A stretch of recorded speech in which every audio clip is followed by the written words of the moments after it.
En esta noche, en la serie que estamos estudiando, Los Patriarcas de Israel, vamos a tener como tema el inicio de la fe. El inicio de la fe. Y vamos a leer Génesis 12, versículos del 4 al versículo 9. Y se fue Abraham como Jehová le dijo, y Lot fue con él. Y era Abraham de edad de 75 años cuando salió de Harán. Tomó pues Abraham a Sarai su mujer, y a Lot hijo de su hermano, y todos sus bienes que habían ganado y las personas que habían adquirido en Harán, y salieron para ir a tierra de Canaán, y a la tierra de Canaán llegaron. Y pasó Abraham por aquella tierra hasta el lugar de Siquem, hasta el encino de More, y el cananeo estaba entonces en la tierra. Y apareció Jehová a Abraham, y le dijo, a tu descendencia daré esta tierra. Y edificó allí un altar a Jehová, quien le había aparecido. Luego se pasó de allí a un monte al oriente de Betel, y plantó su tienda teniendo a Betel al occidente, y ahí al oriente. Y edificó allí altar a Jehová, e invocó el nombre de Jehová. Y Abraham partió de allí, caminando y yendo hacia el Negev. Nosotros vemos que después del llamado que Dios le hace a Abraham, de dejar su país, dejar a sus amistades, dejar a sus parientes y dejar la casa de su padre, ahora Abraham tenía por delante nada más obedecer para demostrar que realmente había creído a Dios. Hemos puesto mucho énfasis en que Abraham es llamado en la Biblia el padre de la fe, el padre de todos nosotros como creyentes. Y cuando la Biblia le da el nombre o el título a una persona de padre, significa progenitor, o sea que de esa persona descienden más hacia abajo. Cuando Dios dice que Abraham es el padre de la fe, está implicando el Espíritu Santo que Él es el prototipo, Él es el modelo de lo que realmente es una persona que ha creído en Dios. Así que con lupa, con microscopio, vamos en esta noche a analizar dónde se inicia la fe, cómo comienza la fe y cuáles son las evidencias que nosotros podemos manifestar para saber si realmente hemos creído en Dios. Abraham creyó a Dios. Abraham creyó la palabra de Dios y las promesas de Dios.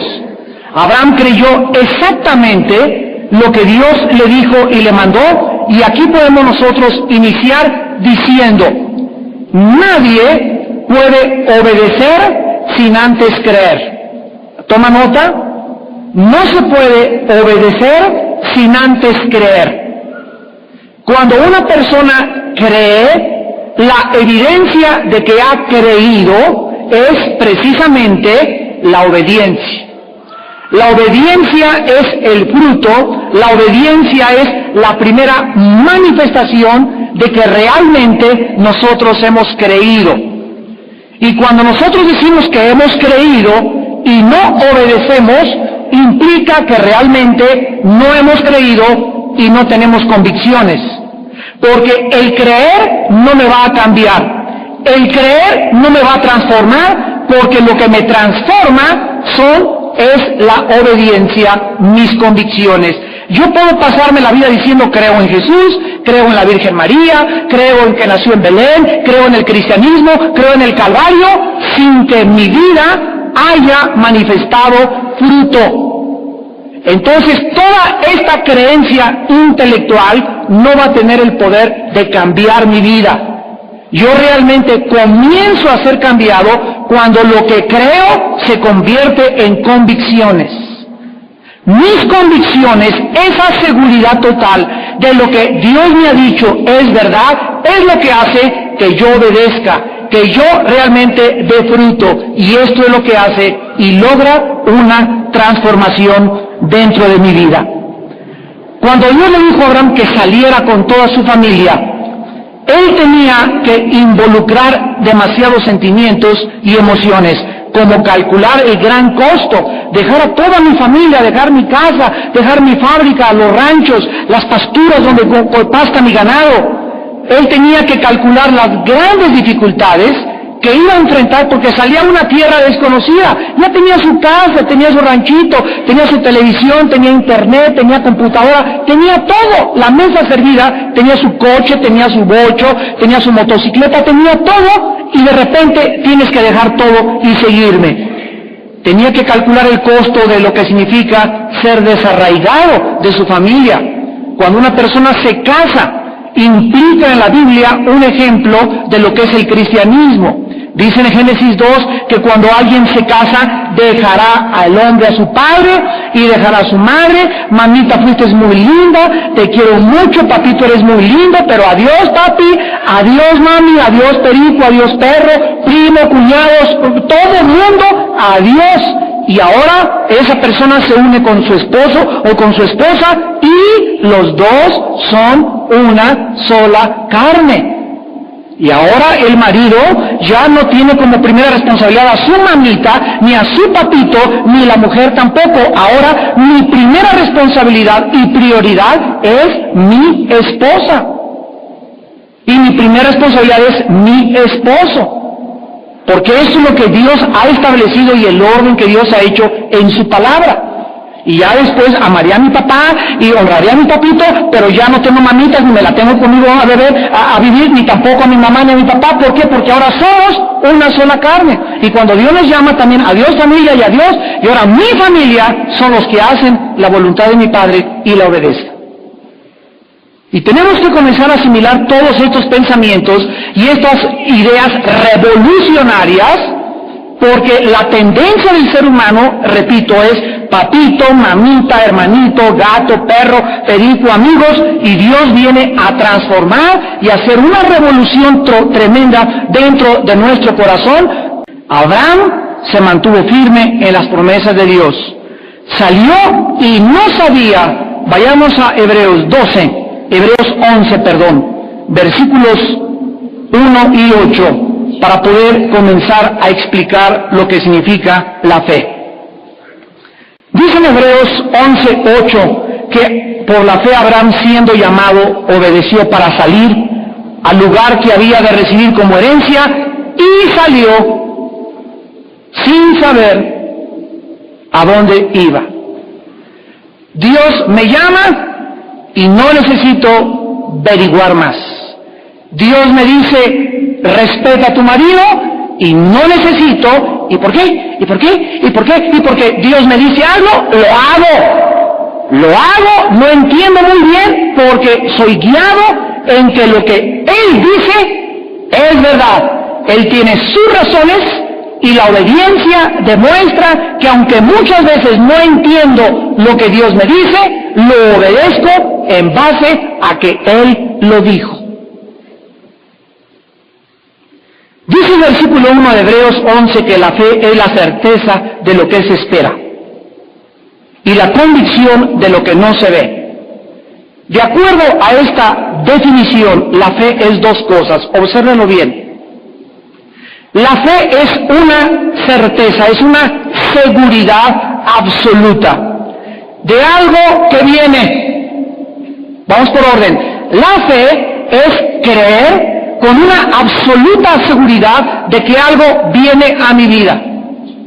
Y en segundo lugar, la fe es una convicción de algo que no puedo percibir empíricamente, de algo que no puedo percibir a través de mis 5 sentidos.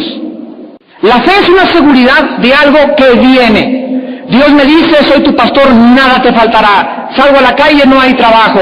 La fe es creer que viene un trabajo a mi vida, aunque yo no vea el trabajo. Ahora, pongamos atención. Si la fe es una certeza, una seguridad de algo que viene, y al mismo tiempo es una convicción, aunque yo no lo vea, con mis 5 sentidos, ¿quién me da esta certeza y quién me da esta convicción? Dos cosas. La certeza nos la da la palabra de Dios. La palabra de Dios, dice la Biblia, la fe es por el oír y el oír por la palabra de Dios. La fe viene, la fe viene, la fe viene y viene por la palabra de Dios, por oír la palabra de Dios. La fe llega y entra por mis oídos.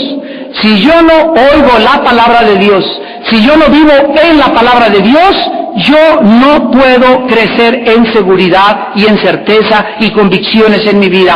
Ay, hermano, yo quisiera tener la fe que usted tiene. Es que no es de que Señor, dame más fe. Es que no es algo que tú puedas recibir, sino que viene como el producto de tu tiempo que pasas en la Biblia.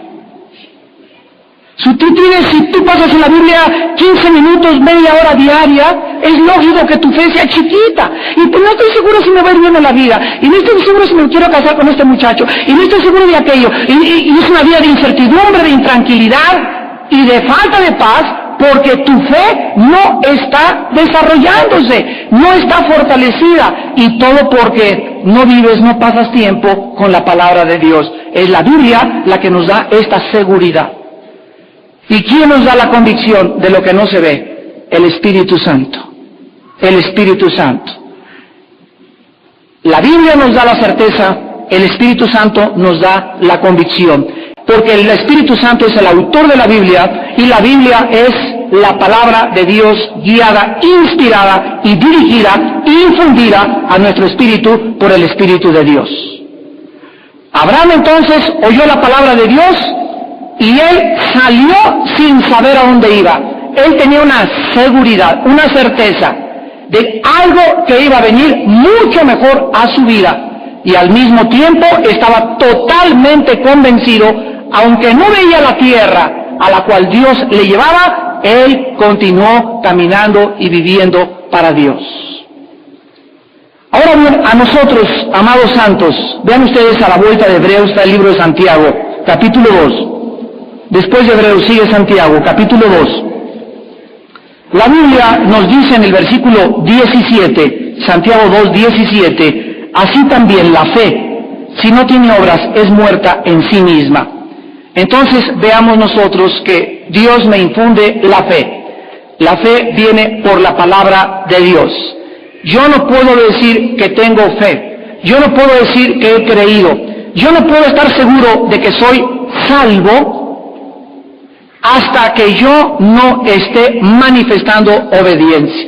Cuando yo comience a amar a mi esposa sacrificialmente, cuando comience a someterme a mi marido, a pesar de que mi marido es injusto y es una persona que es muy mala conmigo, y a pesar de todo lo que hace, si yo me someto a ese hombre, porque Dios me dice, sométete a ese hombre, este sometimiento a mi marido me dice a mí misma de que realmente lo hago, porque hay una fuerza sobrenatural dentro de mí, que es el Espíritu Santo, y el hecho que me someta cuando mis emociones y mis sentimientos me dicen que no lo haga, me demuestra que hay algo sobrenatural actuando dentro de mí que se llama la fe.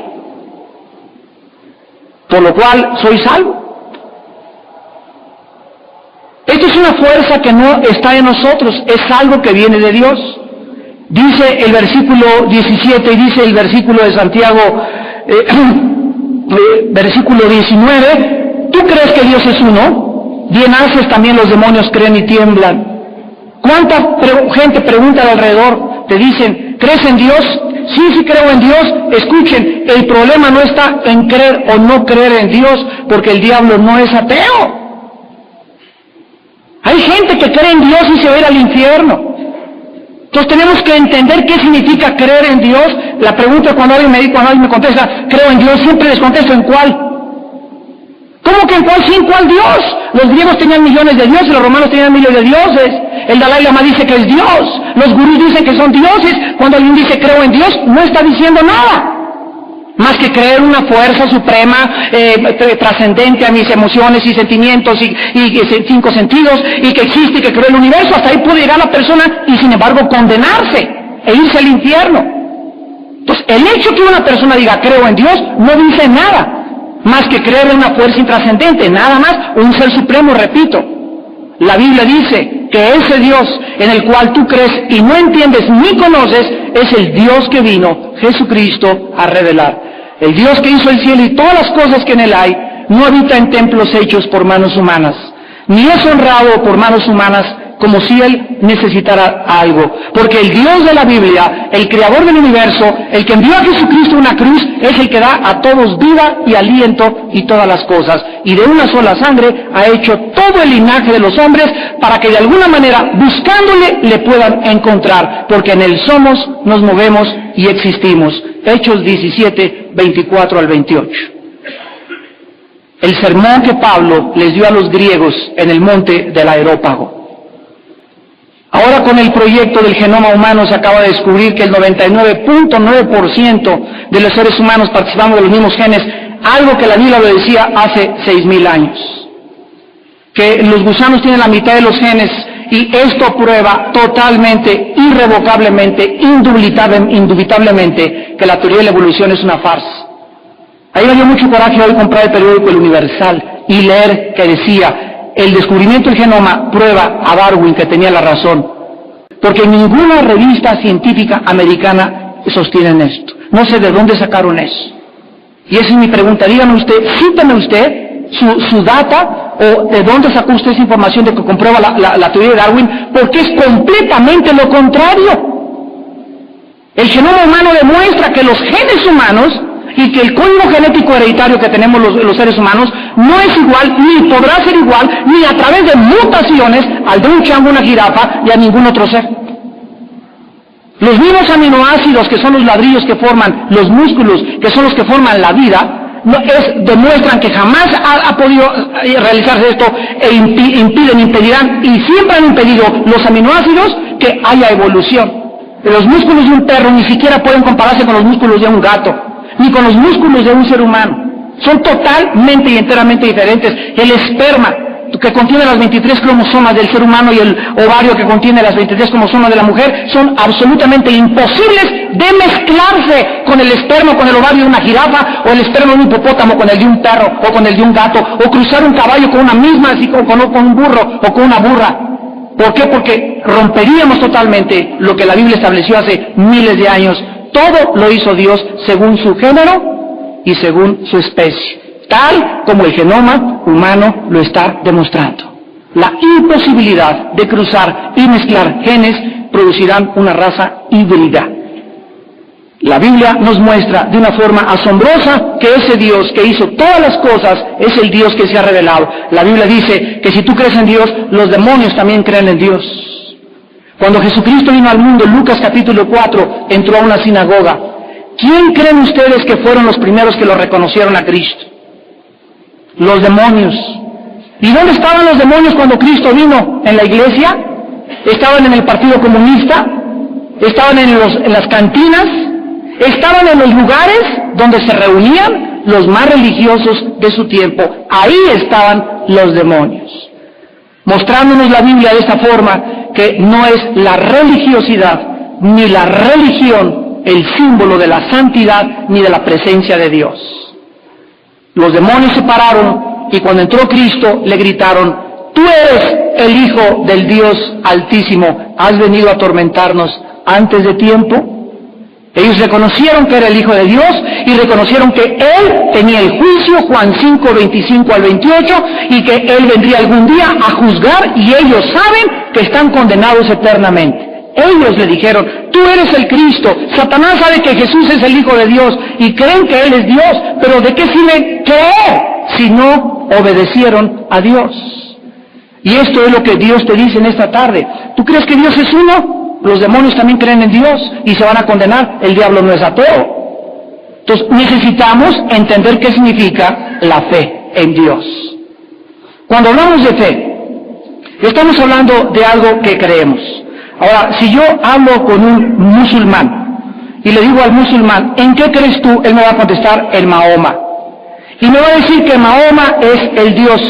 Ahora, yo le voy a tener que comenzar a rebatir eso cuando yo tengo bases y fundamentos, y decirle al musulmán: mira, quiero decirte en primer lugar que en el Corán, en el libro sagrado que ustedes consideran sagrados, no existe una sola profecía del futuro. Número uno. Número dos, en el Corán jamás se menciona la ciudad de Jerusalén, cosa que ahorita los musulmanes están reclamando. En tercer lugar, Mahoma jamás estuvo en la ciudad de Jerusalén. Y en cuarto lugar, no fue Mahoma ni tampoco Ismael el de la señora prometida Abraham, sino fue Isaac.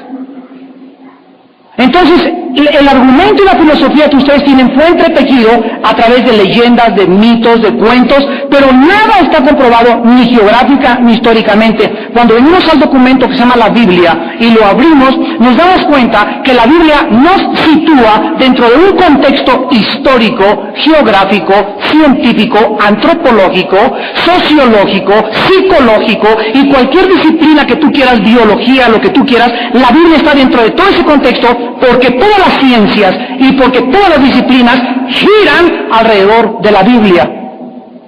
Las ciencias no demuestran que la Biblia tiene la razón, sino que la Biblia habla antes que la ciencia. La Biblia habla antes que la genética.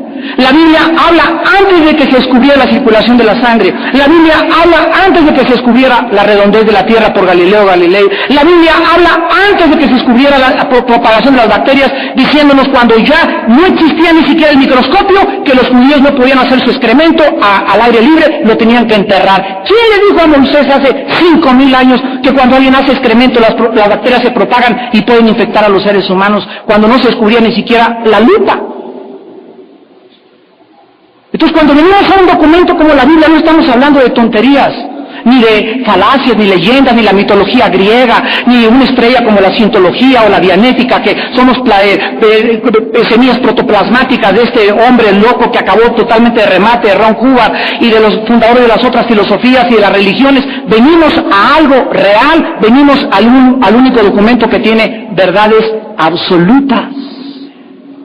No hay en los millones, en los billones de volúmenes de literatura en las bibliotecas del mundo, no existe un solo tomo, un solo libro de algo que te hable de verdades absolutas. Toda la filosofía del mundo, Sócrates, el siglo de oro de los filósofos, Demóstenes, Freud, Nietzsche, el que tú quieras, Oscar Wilde, William Shakespeare, el que tú quieras, Octavio Paz, no existe un literato, no existe un científico, no existe nadie en la historia que crea que las verdades son absolutas, porque lo que predomina en el mundo científico y filosófico es el relativismo. Todo es relativo.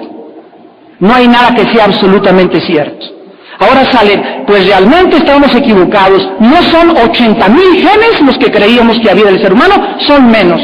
Y así las verdades de hace 20 años, pasan 20 años, caray, nos equivocamos, esta es la verdad. Y dentro de 10 años van a decir otra verdad y vamos a ver que las verdades, a través de nuestra historia, siempre han sido cambiantes. Los cielos y la tierra pasarán, pero mis palabras, dijo el Señor, no pasarán.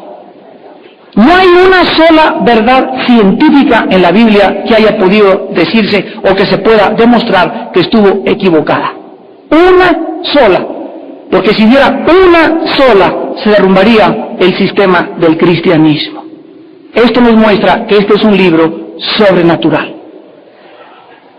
Vemos en segundo lugar que Abraham, en el versículo 5, al salir de su tierra, Génesis capítulo 12, tomó a Sarai su mujer, a Lot su hermano, y todos los bienes que habían ganado y las personas que habían adquirido en Harán, y salieron para ir a tierra de Canaán, y a tierra de Canaán llegaron.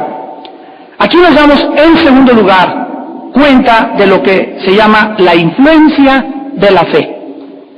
La influencia de la fe. Cuando una persona ha creído y decidido obedecer a Dios, sus convicciones, y es lo que el mundo está buscando, más que cualquier otra cosa, hombres y mujeres con convicciones. Tus convicciones influirán grandemente, en primer lugar, en las personas más cerca a tu vida. Los hijos y los niños principalmente son los mejores psicólogos. Los niños saben perfectamente bien cuando su padre es un hipócrita. No se lo necesitan decir. Los niños saben cuando su madre es una cotorra, chismosa, argüendera y murmuradora. Los niños saben cuando su madre, ni siquiera vamos a la escuela dominical y habla a escondidas mal de su papá enfrente de ellos. Los niños saben que ella cómo le contesta la comida, cómo hace estas cosas, y los niños se dan cuenta, miden, disciernen, analizan, porque dice el Salmo 8 que Dios en la boca de los niños perfeccionó la alabanza. Ellos tienen una cualidad increíble que los seres humanos se va perdiendo conforme vamos creciendo. Ellos pueden distinguir perfectamente bien y darse cuenta porque son inocentes. Cuando tú realmente tienes convicciones, los primeros en darse cuenta son tus hijos. Tus hijos. Tu esposa sabe perfectamente bien el tipo que eres y el tipo que yo soy. Si alguien te conoce, si alguien me conoce, es mi compañera, es tu compañero.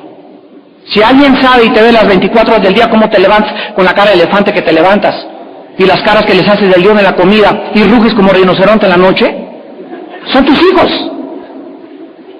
Ahora, aquí nos damos cuenta que cuando ellos salen, a Abraham le sigue Sarai y sigue su sobrino y muchos sirvientes. Nosotros podemos imaginarnos a Sarai. Imagínense a una mujer, tenemos que ir ¿a dónde? ¿Qué te importa? Vamos a ir a Hawái, ¿verdad? No sé dónde, pero ¿cómo te voy a seguir, verdad? Ella pudo haberse enojado, pudo haberse rebelado, pudo haber mostrado, argumentado mil pretextos, o ¿sabes qué? El divorcio. Yo no te sigo a ningún lado porque yo aquí me quedo. Vete tú si quieres, pero yo aquí me quedo. Sin embargo, nos damos cuenta de que Sara era realmente la mujer idónea de Abraham. Qué importante es que te cases con la mujer que Dios tiene para tu vida.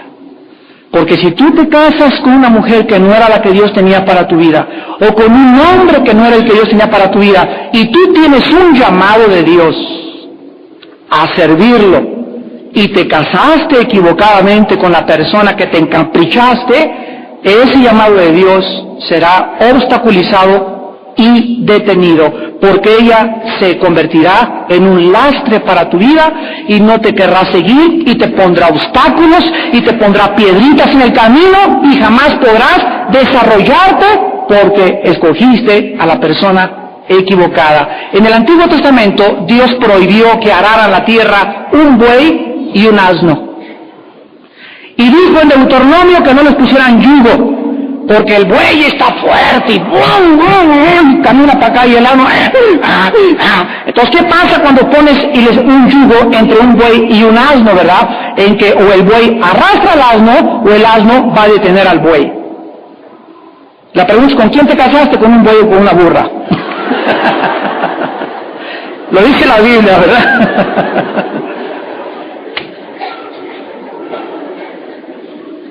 Pero esto nos ilustra, ¿verdad? Si te casas con una persona que no tiene tu misma fuerza, que no tiene tu visión, que no tiene tu entrega, que es una carnalota, que no ama al Señor como tú lo amas, se va a convertir en algo que te va a detener. Y tú vas a querer jalar y ella no va a querer jalar porque ella no comparte, porque no es tu ayuda idónea. ¿Y ahora qué haces, verdad? Te casaste, te amolaste. Va a pasar años, ¿verdad? Vas a recoger tu cosecha y tal vez Dios tenga misericordia de ti con el tiempo, después de que ya cargues tu cruz algunos años y ella finalmente acceda, pero recogemos nuestra cosecha. Miren ustedes lo que la Biblia dice en Efesios 5, versículo 22 al 33, respecto a la conducta de la esposa. Las casadas estén sujetas a sus propios maridos como al Señor. Estén sujetas a sus maridos. No dice que pongan jeta.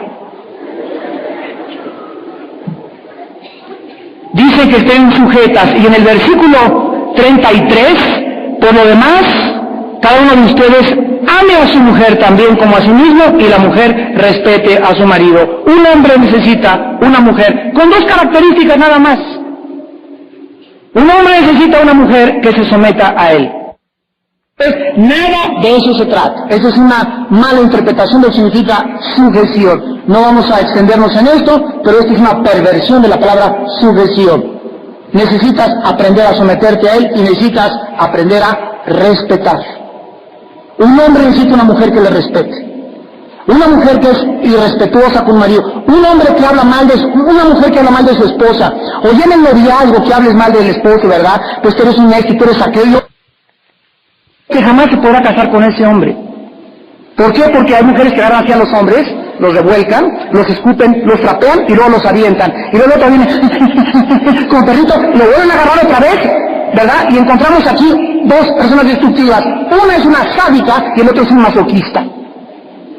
O viceversa, hay hombres que son sádicos y que tienen mujeres y las hacen como quieres. Es que me dijo a mi esposo que me sometiera, ¿verdad? Y creen que el sometimiento es hasta que las pisen y se paren arriba de ellas, porque ellas creen que ese es el sometimiento, y esta es otra perversión de lo que es el sometimiento. Mire usted lo que dice en primera de Pedro 3, versículo 1 y 16, para terminar con el aspecto de por qué Sarai siguió a Abraham. Primera de Pedro 3, versículo 1 y versículo 6.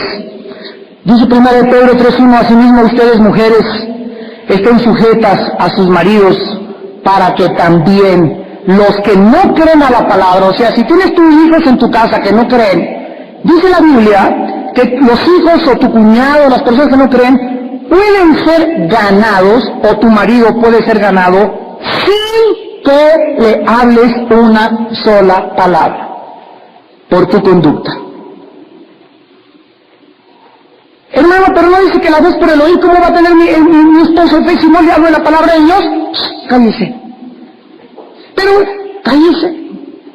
Pero ¿cómo va a tener mi esposo? Es que Dios es infinitamente sabio y Dios sabe que los hombres somos pagados de nosotros mismos y vanidosos y egoístas, más que ustedes. Y que hay un hombre que no es cristiano, no te le acerca a la mujer y le dices, estás mal, te vas al infierno porque te crucifica. Tú no puedes llegar a decir un hombre, tú estás mal por esto y por esto y por lo otro, por su ego. Por el ego que tiene, porque él es borracho, es hijo de Zapata, es parrandero y es jugador. ¿Cómo te atreves a creer que le vas a decir tú eso? Él inmediatamente dice, ¿tú quién eres para mí decirme eso? Esa es la respuesta de un hombre. Yo soy esto y aquello, tú estás loca, tú tu religión, tú tu Biblia. No es la manera de poder ganarlo. Dice la Biblia, no le digas nada, sino, mi amor, ¿quieres más choricito? Aquí tienes pantuflitas, mi vida, tu televisión, y después de un tiempo él va a comenzar a decir, ¿y esta?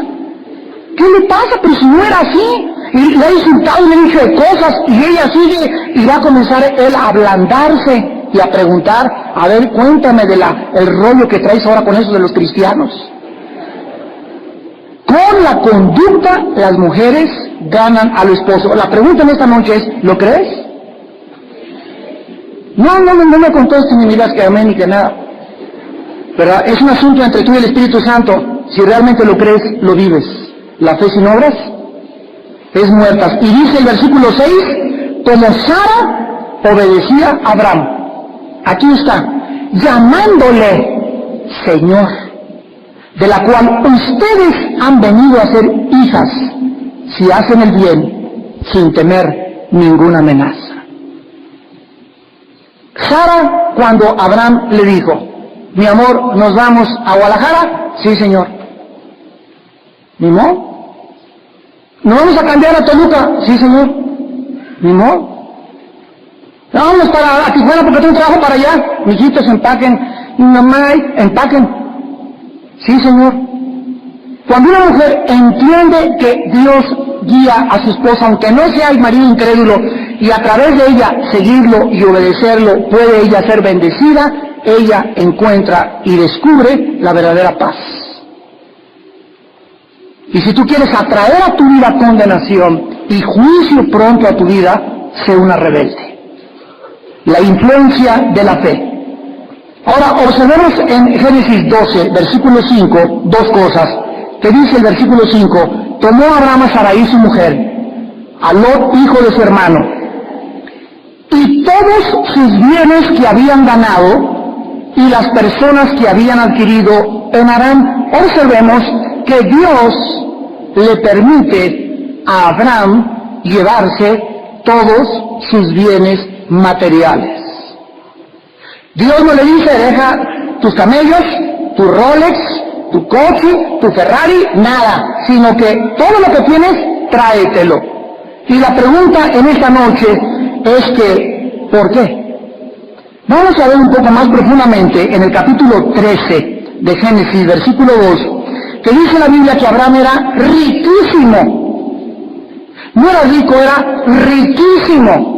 Y las posesiones de los ricos en aquel tiempo eran el ganado, y además tenía él plata y oro, y todo eso se lo trajo con él.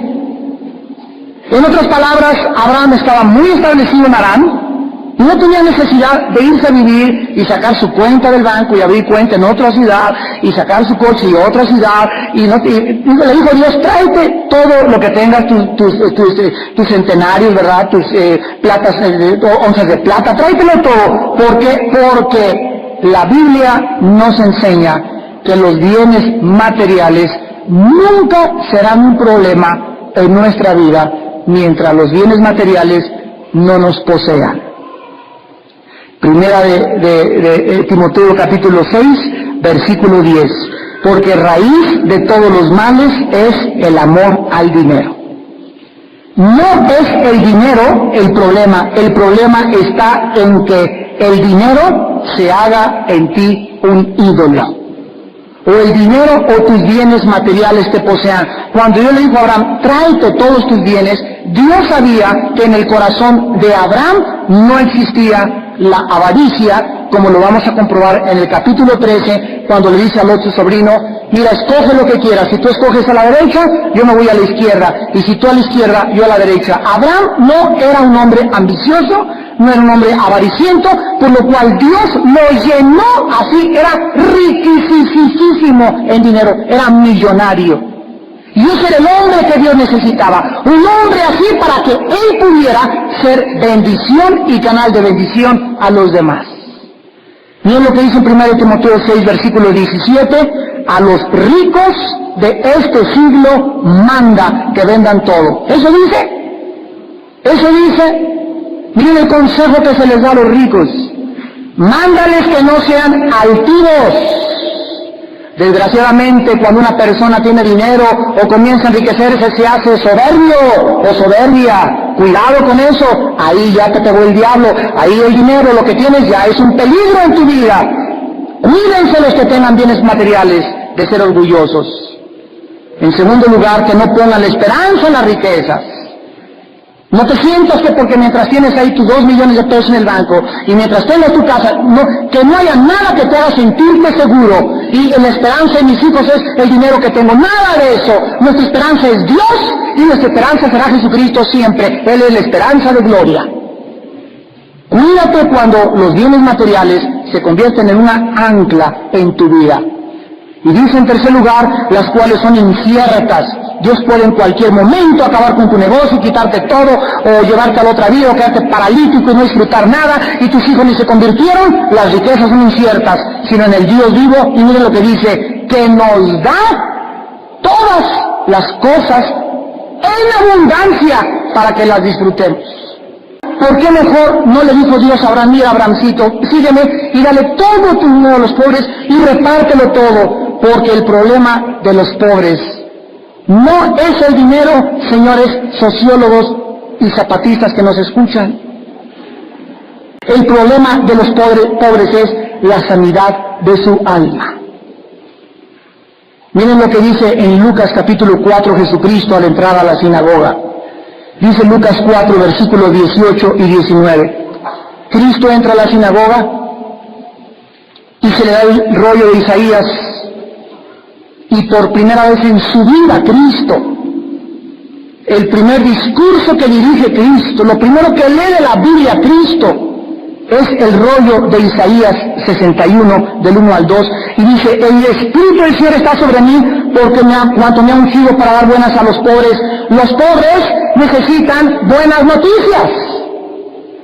Tú puedes repartir tu dinero a los pobres, y puedes a los albañiles hacerlos ricos, y a los zapateros hacerlos ricos, y a todos hacerlos ricos, y ellos pueden con ese dinero ser ricos. ¿Y qué? Ellos nunca cambiaron su manera de pensar. El dinero te empeora la situación. El problema humano no es la pobreza, ni repartir la pobreza, ni que vendas todo. El problema humano es la salvación del alma. Porque ¿qué le sirve al hombre ganar el mundo si pierde su alma? Y en segundo lugar, en Génesis 12:5, vemos que Abraham salió para ir a la tierra de Canaán, y a la tierra de Canaán llegó. En segundo lugar, Abraham perseveró hasta que llegó a la tierra de Canaán. Años atrás había Dios dicho a Abraham, salte, y no lo hizo. En la segunda vez lo hizo. Ahora, ¿qué fue lo que hizo que Abraham tuviera un cambio tan dramático en su vida? ¿Qué fue lo que hizo que Abraham pudiera influir en su esposa, en sus familiares? Todos sus sirvientes se fueron con él y lo siguieron. Vamos detrás del patrón. El patrón nos inspira confianza. Los hombres que tienen convicciones inspiran a la gente. Y es lo que el cristiano debe ser. El cristiano debe ser una inspiración a los demás. Tenemos que inspirar a la gente al heroísmo, tenemos que inspirarla a la honestidad, tenemos que inspirarla a la integridad, tenemos que inspirar a la gente y mostrarle que hay un camino mejor. Tenemos que estar preparados para poder argumentar y deshacer toda filosofía y todo conocimiento que se levanta en contra de Cristo y llevar cautivo todo pensamiento a la obediencia a Cristo Jesús. Si no eres una inspiración a tus hijos, si tu hijo lo dice, yo quiero ser como mi papi, yo quiero ser como mi mamá, no has podido realmente influir en sus vidas. ¿Quién es un líder? Un líder para que le sigan. Si no hay nadie que te siga, no eres líder. Y hay líderes que inspiran para el mal, y hay líderes que inspiran para el bien. Y si tú no tienes esa influencia en tu vida de inspirar a que realmente la gente crea y tenga confianza en tu persona, comenzando con tus hijos, con tus familiares, no has tenido realmente una fe que cambie tu corazón. ¿Qué fue lo que causó este cambio dramático en la vida de Abraham? Vayamos otra vez al libro de Hebreos capítulo 11, donde el Nuevo Testamento nos lo explica. Dice Hebreos 11, versículo 8 al 10. Por la fe Abraham, siendo llamado, obedeció para salir al lugar que había de recibir como herencia y salió sin saber a dónde iba. Por la fe, observen, por la fe, por la fe, por la fe, por la fe. Vean ustedes lo que la fe lleva a la persona a hacer. El capítulo 11 de Hebreos se llama la galería de los héroes de la fe, porque es el capítulo de toda la Biblia que nos explica que la fe actúa, que la fe lleva a hacer cosas y a realizar eventos que transforman la vida de nuestro alrededor.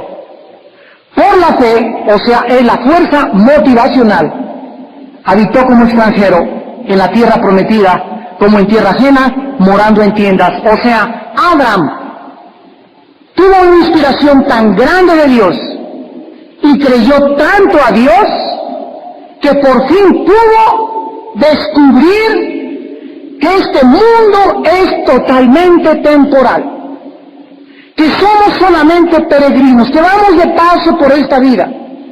Unos se van a los 15 años de nacidos, otros mueren bebés, otros a los 50 años, pero todos vamos de paso. Somos peregrinos. Y la frase morando en tiendas nos ilustra la temporalidad de la vida de Abraham. Una tienda es algo que armas, te metes a dormir, la desarmas y la pones en otro lado porque nunca la dejas en un lugar fijo.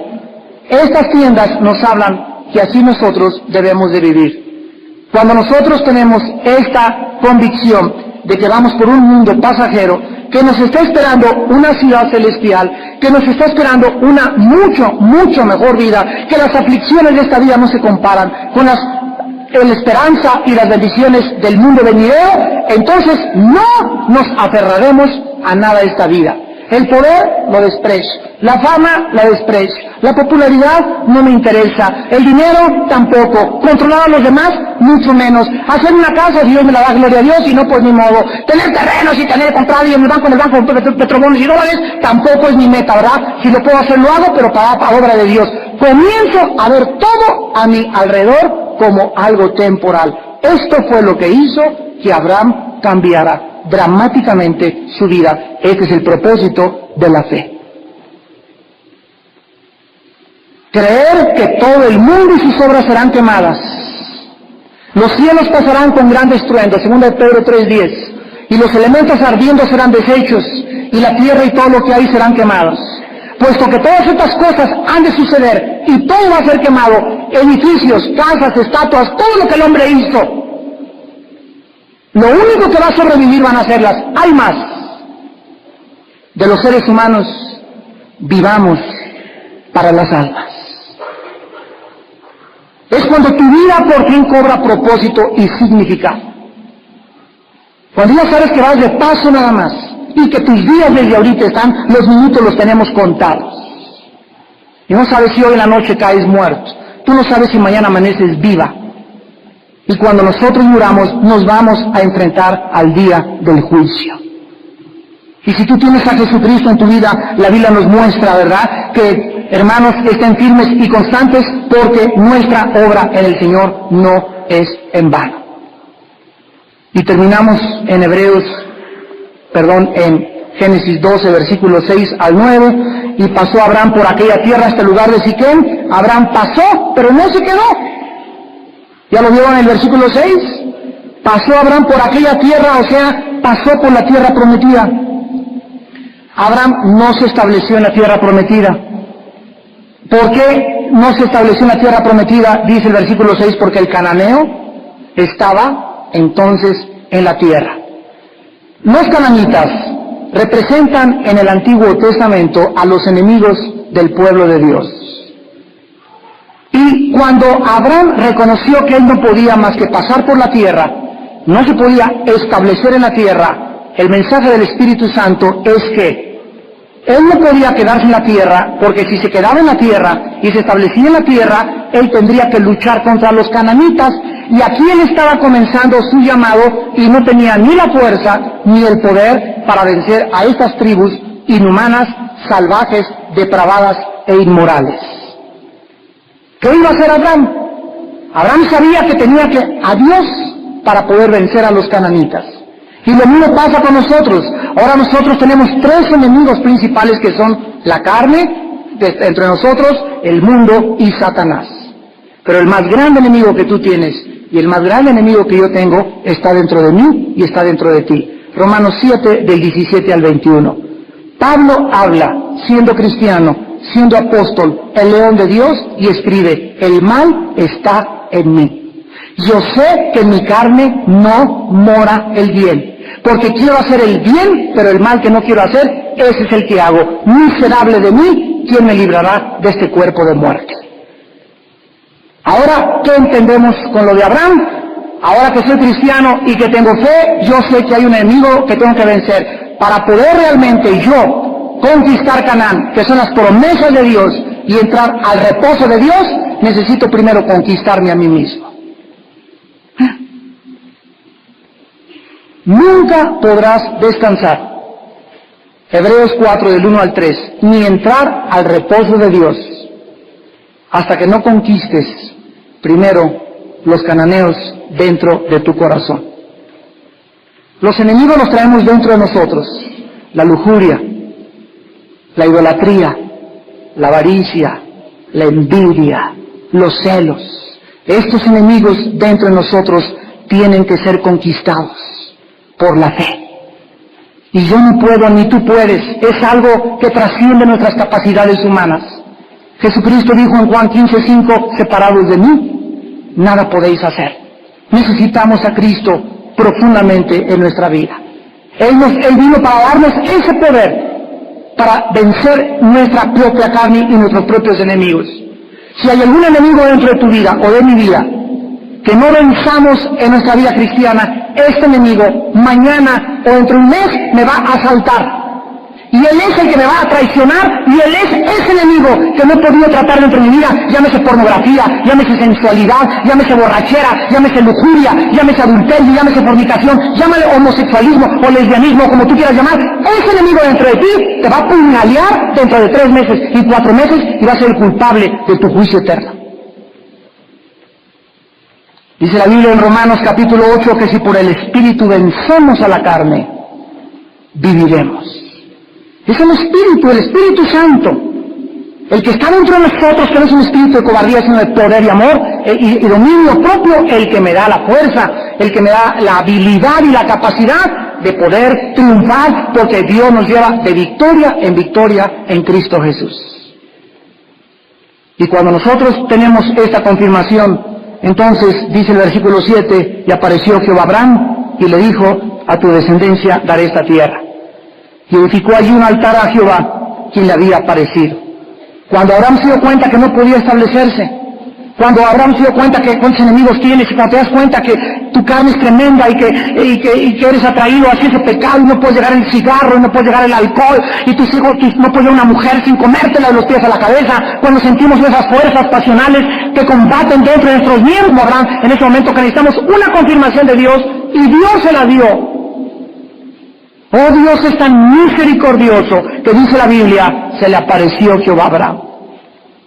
En el momento que más lo necesitaba Abraham, cuando estaba luchando con sus pensamientos, ¿qué hago con los cananitas? ¿Me quedaré aquí o no me quedaré aquí? Ahí se le aparece a Abraham y le reconfirma lo que le dijo, a ti te daré la tierra. Y él hizo una decisión para Dios, edificó un altar a Jehová. El altar en la Biblia tiene como 6 propósitos o significados. En primer lugar es el lugar del sacrificio. En segundo lugar significa hacer una consagración a Dios. Ahora nuestro altar es nuestro corazón. En tercer lugar es buscar la continua presencia de Dios. En cuarto lugar significa adorar a Dios. En quinto lugar alabar a Dios. Y en sexto lugar dar testimonio de su misericordia y de su bondad. Y Abraham en este momento estaba edificando un altar con el propósito de decirle a Dios, te adoro, Señor. No entiendo cómo voy a ganar, no entiendo lo que me depara el mañana, no entiendo nada, pero te adoro y te alabo, bendito Padre, creador del universo, porque si tú me llamaste y me hiciste que te siguiera, no me vas a dejar tirado, no me voy a quedar en el desierto, voy a seguir porque creo en tus promesas. Esa es realmente la fe. La fe ante lo desconocido. Habrá momentos en tu vida que se te muere un hijo, un accidente, un problema. No entendemos, no podemos entender todas las cosas que pasan en la vida, porque no somos dioses. Tenemos que reconocer nuestra finitud y nuestras limitaciones. Hay cosas que van mucho más allá de nuestra capacidad de comprenderlas filosóficamente y no tienen respuesta. ¿Y qué vas a hacer en ese momento? Dice Habacuc, capítulo 2, esto haré. Seguiré confiando en Dios. El justo por la fe vivirá, mas el que le menosprecia se ensoberbecerá. No hay más que 2 caminos. Cuando no entendemos lo que pasa, seguir confiando y hacer un altar en nuestro corazón a Dios y llegar a mi casa e hincarme y decirle, Padre, te alabo. No importa lo que me pasó del accidente a mi hijo, no importa que hayan reprobado a mi hija, oí que mi hijo sigue en las drogas, oí que mi esposa no entiende, o lo que mi esposo no entiende, pero yo te adoro, Padre. Yo te alabo en el altar de mi corazón, y cuando Dios ve ese altar, esa rededicación, esa consagración, a pesar de lo que tu vida está enfrentando, y sin fe, es imposible agradar a Dios. Hebreos 11:6. Porque es necesario que al acercarnos a Dios, creamos, porque al que cree, todo le es posible. Oremos.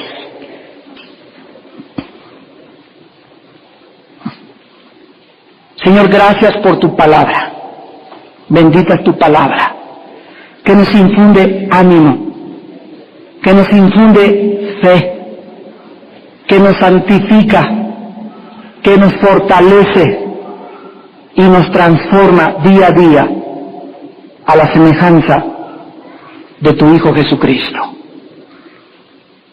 Bendito sea, Señor, porque eres real, eres santo, y tus promesas son fieles y verdaderas.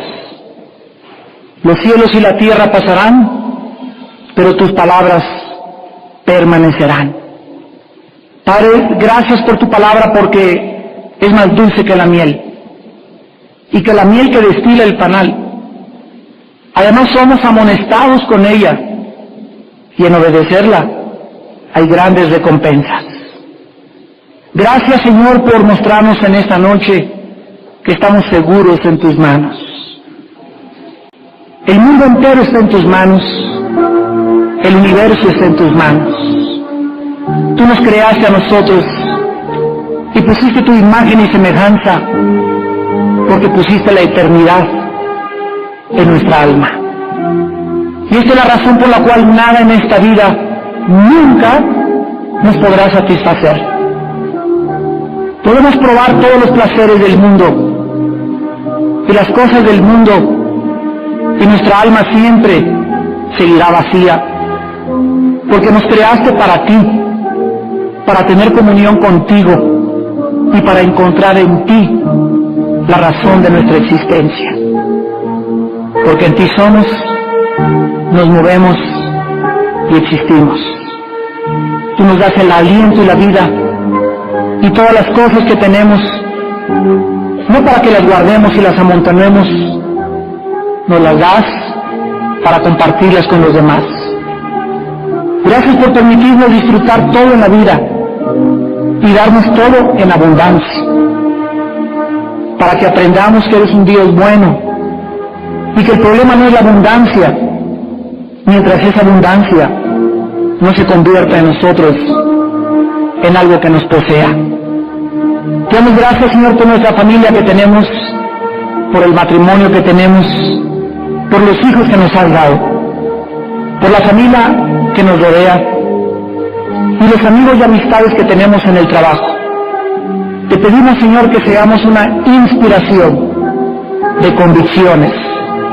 El mundo necesita hombres y mujeres de convicciones profundas, que verdaderamente den testimonio a un mundo incrédulo, pagano y confundido de que tú realmente moriste en nuestro lugar en una cruz, para que nosotros ya no vivamos para nosotros, sino para aquel, tu santo Hijo Jesucristo, que murió y resucitó, para que nosotros ahora vivamos para Él. En su nombre bendito te pedimos todas estas cosas y te adoramos, oh Señor, con todo nuestro corazón, en el nombre de Jesús. Aleluya.